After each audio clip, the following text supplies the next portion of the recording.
অনেক ভিডিওর ব্যাকগ্রাউন্ডে এই রকম টেক্সট এফেক্টগুলি আপনারা নিশ্চয়ই দেখেছেন। এই টেক্সট এফেক্টগুলি ভিডিওকে আরও ইন্টারেস্টিং করে তোলে। ভিডিওর ব্যাকগ্রাউন্ডে এইরকম টেক্সট এফেক্ট এডিটিং মোবাইলের মধ্যে কিভাবে করবেন আজকে সেটাই দেখাবো। এর জন্য আপনার দুটি অ্যাপ প্রয়োজন পড়বে, একটি হলো পিক্সআর্ট আর একটি হলো ক্যাপকাট।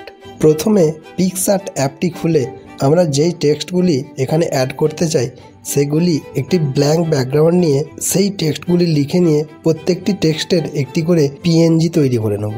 টেক্সটগুলির পিএনজি বানানোর সময় যেই ফন্টটি চুজ করব অবশ্যই সেই ফন্টটি যেন একটু বোল্ড হয়। এইভাবে যতগুলি টেক্সট আমি ব্যাকগ্রাউন্ডে ব্যবহার করতে চাই প্রত্যেকটি টেক্সটের পিএনজি পিক্সআর্ট অ্যাপ থেকে তৈরি করে নেব।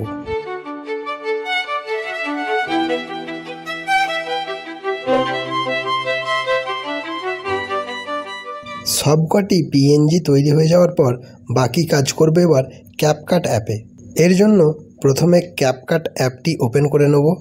যেই ভিডিওটির ব্যাকগ্রাউন্ডে টেক্সট এফেক্ট দিতে চাই সেই ভিডিওটি ক্যাপকাটে ওপেন করে নেব।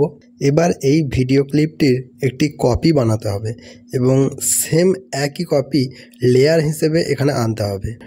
ডান দিকে এখানে যে কপি অপশান আছে সেখান থেকে কপি করে নিলাম। কপি করার পর আমার ভিডিওটি ডান দিকে কপি হয়ে গেছে এখানে, কিন্তু এটিকে আমাকে নিচে লেয়ার হিসেবে আনতে হবে। তাই এই ভিডিওটিকে সিলেক্ট করব, তারপর এখানে যে ওভারলে অপশান আছে এই ওভারলেতে ক্লিক করব। ওভারলেতে ক্লিক করলে আমার ভিডিওটি দেখুন নিচে লেয়ারে চলে এসেছে। এরপর এই লেয়ারের ভিডিওটিকে একদম বাঁ দিকে টেনে নিয়ে গিয়ে এই ভিডিওর সঙ্গে ম্যাচ করে একদম স্টার্টিং পয়েন্ট আর এই ভিডিওর স্টার্টিং পয়েন্টকে ম্যাচ করিয়ে দেবো। এবার লেয়ারের মধ্যে যে ভিডিওটি আছে সেটিকে সিলেক্ট করব। তারপরে নিচে এখানে যে কাট আউট অপশানটি আছে এই কাট আউটে ক্লিক করব। তারপর এখানে রিমুভ ব্যাকগ্রাউন্ড অপশান আছে সেটিতে ক্লিক করব। রিমুভ ব্যাকগ্রাউন্ডে ক্লিক করার পর এখানে যে কর্নারের টিক চিহ্নটি আছে এটিতে ক্লিক করলে আমার ভিডিওর ব্যাকগ্রাউন্ড রিমুভ হয়ে গেছে, অর্থাৎ ওপরের লেয়ারের যে ভিডিওটি আছে তার ব্যাকগ্রাউন্ড এখন রিমুভ হয়ে গেছে।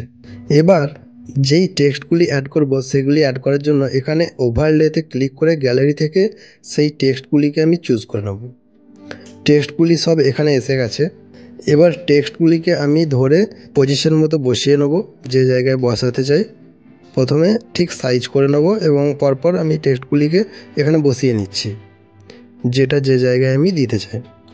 এগুলি দেওয়া হয়ে গেলে এরপর একটি করে টেক্সট আমি সিলেক্ট করব এবং এখানে নিচে লেয়ার অপশান থেকে লেয়ারটিকে চেঞ্জ করে দেবো, অর্থাৎ আমি যে ব্যাকগ্রাউন্ড ক্লিয়ার করেছিলাম তার ব্যাকগ্রাউন্ডে পাঠিয়ে দেবো। প্রথম টেক্সটটিকে সিলেক্ট করলাম, তারপরে লেয়ারে ক্লিক করে সেটিকে লেয়ার 1-এ পাঠিয়ে দিলাম।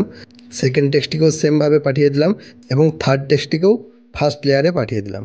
এরপর ভিডিওটি প্লে করলে এই রকম দেখাচ্ছে, আমার টেক্সটগুলি ব্যাকগ্রাউন্ডে চলে গেছে এবং ফাইনাল রেজাল্ট হচ্ছে ভিডিওটির এই রকম।